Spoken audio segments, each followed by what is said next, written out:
God of War Ragnarok just got delayed, but we might be seeing some gameplay soon. So Konami is one of those publishers, right, that everyone loves. They have stuff like Castlevania, they have stuff like Metal Gear Solid, they have stuff like Silent Hill. These are all big franchises that people really want to see more from, and then they just went away to make gambling machines. But it looks like they're making sort of a tentative return.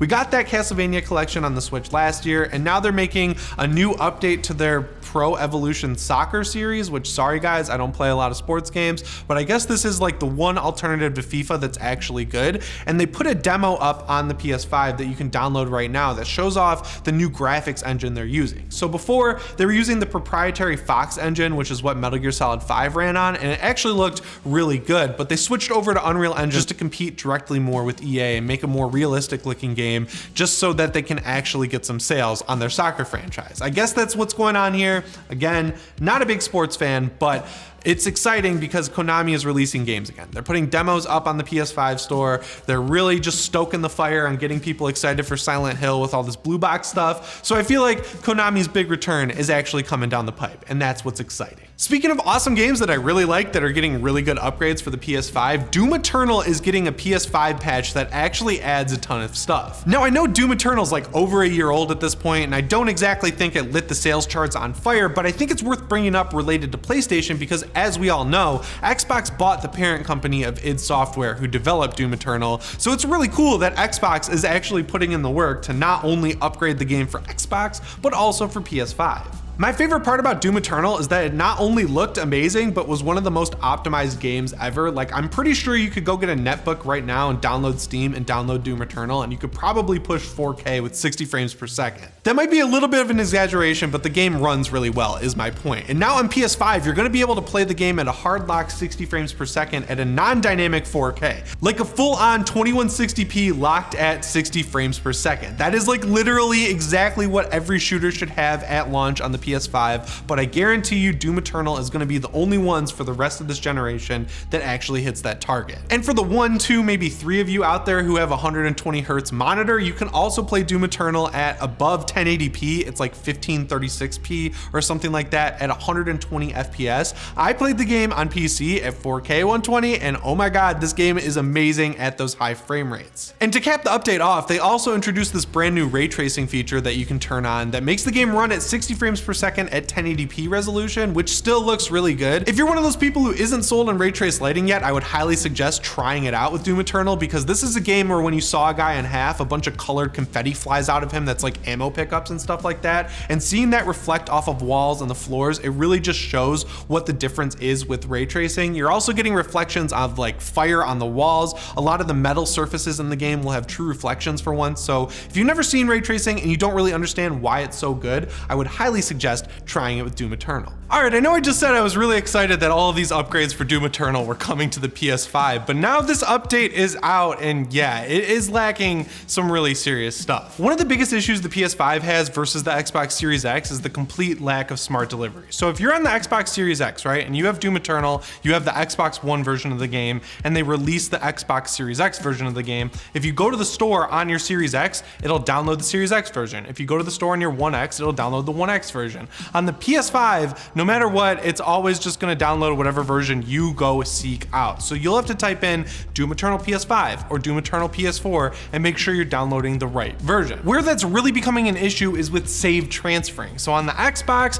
if you download one version of the game, you're gonna have your save on the other version of the game. That's just how it is because of their smart delivery feature. On the PS5, we've seen it with Sony's games like Spider-Man, we've seen it with Final Fantasy VII Remake, and now we're seeing it with Doom Eternal, where if you want to transfer your save from the PS4 version to the PS5 version, you need to have both versions on your hard drive, you need to export the save, and then you need to import it with the PS5 version. And we all know the PS5's internal hard drive is pretty small, so it gets annoying having two versions of the same game on your console. The issue with Doom Eternal that's even more annoying though is that there is no way to even transfer from the PS4 version of the game to the PS5. So if you get that free upgrade that has all of these awesome new graphics settings and yada yada yada, you're gonna have to download the PS5 version and just start completely over, which sucks. But the issues don't stop there with Doom Eternal on PS5, because a lot of users are finding out that once they start downloading the new version of Doom Eternal to their PS5, they can't start the game once it finishes. And the only way to fix it is to completely remove every version of the game from your PS5 and just start completely over, which really sucks because these games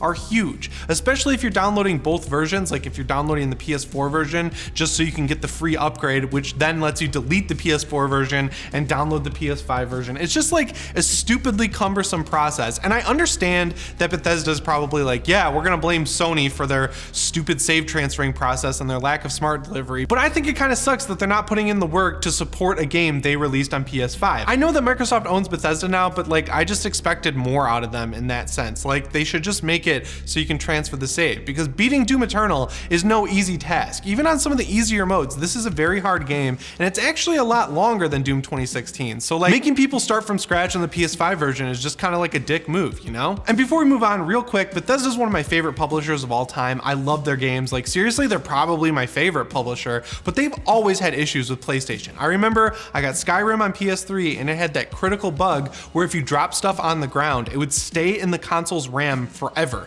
So people's games, as they played their game and they would drop stuff on the ground to lessen their equip load, their game would start chugging and chugging over time, and there's no way to go fix it. You'd have to remember where you dropped like 15 wheels of cheese. So from that standpoint, if you're a PS5 gamer, I guess it's not so bad that stuff like Starfield and Elder Scrolls 6 probably is not coming to PlayStation 5 in the future. One of the biggest things people are excited for right now in the PlayStation world is this upcoming state of play that's been rumored and like leaked and all of the stuff that comes along with these events for like months now. It's supposed to be different than the other state of plays they've been doing that largely focus on showing us gameplay from one game, like what we saw with Ratchet & Clank Rift Apart and Horizon Forbidden West. This is going to be more like a Nintendo Direct if the rumors are to be believed, because we're going to be seeing updates on a lot of different games that are coming to the PS5 either later this year or early or mid 2022. The first big game people are really excited to see is God of War Ragnarok, because it just got delayed even though it was supposedly going to be coming out in 2021. And side note, when that game was announced last year and they said it was coming out in 2021,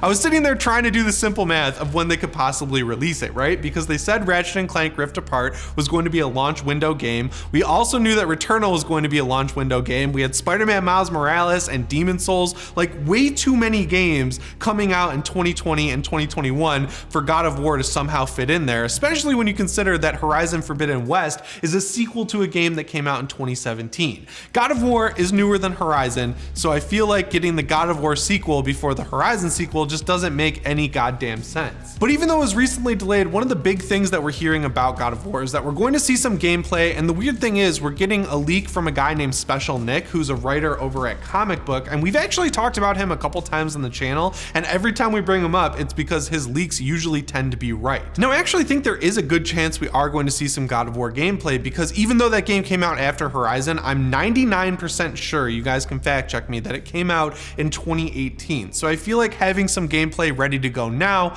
would make a lot of sense, because we're at the exact point in Horizon Forbidden West's development where we first saw gameplay from that game. So seeing a sequel to God of War that's built in the same engine, maybe improved slightly for PS5 and also coming to PS4, of course, because that's exactly what Sony's been doing with all their games, that just makes a whole lot of sense for me. They need these big hype moments right now that are really going to get people excited to own a PS5, because I don't know if you guys have noticed, but the narrative around the PS5 hasn't been too great lately, and they really need some of these big punch-up games to get people excited, because we all know games are exactly what matter. One of the weirder news stories I've seen floating around the internet that for some reason isn't gaining as much traction as I think it should is that AMD seems to be taking PS5s that they're making, like boards from PS5s that aren't exactly up to the standard of what a PS5 should be at, and they're selling them as gaming PC full-on like motherboards, which people can just buy and make their own PCs out of. The thing that makes this exciting is that this is one of the only consumer PCs out there where you can get the RDNA 2 and Zen 2 architecture on the board. Now, the thing that's really letting people know that these might be actually borked PS5s is the fact that they have DDR6 RAM, which I guess is like the newest form of RAM, and that's what the Series X and PS5 are using.